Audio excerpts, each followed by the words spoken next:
Cool. So this one is on what we think is really cool that some projects are doing and that all projects should do, which is Max's idea of like the undercover boss deal, where the person who's running the network should be out there deploying and using the network, and whether they do that on social media or not doesn't really matter. But you got to have your hands dirty, and Ariel at HiveMapper is probably the best example of that.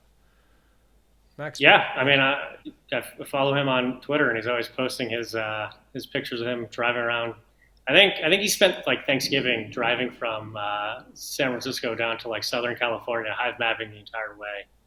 yeah, And then, I mean, that's great. That like as long as he continues to do it, like he kind of understands what goes into like his actual project. Another example, and this one actually got some negative press for some reason, but like Amir Halim had a hotspot for like the first 2 years of Helium. How dare he set up a hotspot for the network he created? yeah, Uh, yeah, apparently got a bunch of tokens for being really early. Oh no. yep, But yeah, I mean, same type of thing. Like, that guy really understood. Okay, here's how my rewards look. Here's what we need to fix, yep, because he was actually doing it every day. yep. So yeah, it's definitely a thing that like And we've also I. seen Mike at GeoNet. GeoNet's a client of ours, but that doesn't change this. Is that I want to say over Thanksgiving he was also setting up a an antenna GeoNet station in Texas, right? Remember he was like sending pictures back.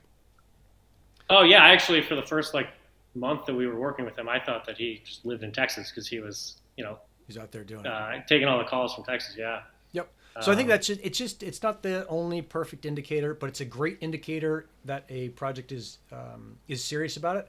And if you're not seeing the project kind of runners doing that stuff, it's just a little bit of a red flag, and you got to make sure you're asking like why are they not in the field checking this stuff out, running their own running their own equipment. And I think that goes across the board. Like one cool thing I've seen working with Helium for as long as I've done is that everyone on the Helium team that I've met has a hotspot.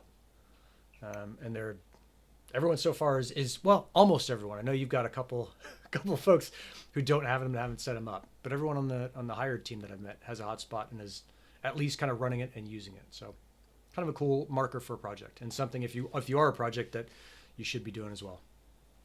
Anything to add to that? yeah. No, I mean, I think that's it's fairly straightforward. Like you want the team behind the project to actually care about the day to day of the people building a project. Yep. Because if they don't care about the people doing it, then that probably means they also don't care about the token. And if they don't care about the token, then like, what the fuck are we doing? That wraps it.